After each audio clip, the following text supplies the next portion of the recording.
السلام عليكم.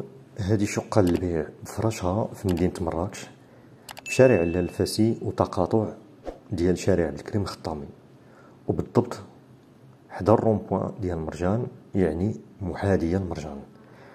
الشقة مساحتها 92 متر مربع في الكاتريام ايطاج، في عمارة فيها لاسونسور.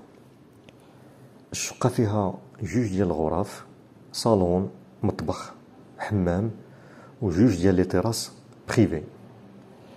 الثمن المطلوب ديال هاد الشقة هو 75 مليون بفرجها. وشوفوا تبارك الله ما شاء الله المساحة ديال الشقة.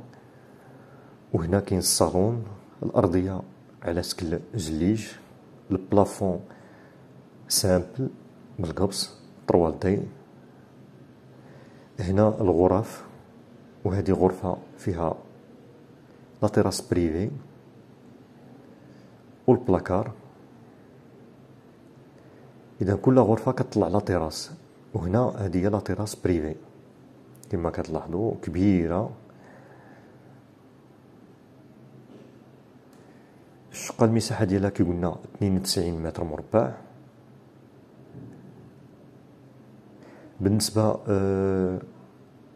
للصباغه المستعمله في الحائط فهي الخيال.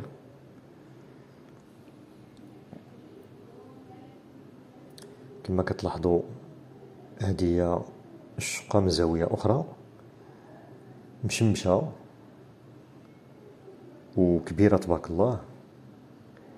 هذا هو المطبخ، مطبخ كبير ومجهز. فنعاود نذكر ان هاد الشقه للبيع بفراجها، المساحه ديالها 92 متر مربع، وهذا هو الحمام. فإلا عجبتكم هاد الشقه فاتصلوا برقم الهاتف اللي يبان لكم على الشاشه، والى اللقاء.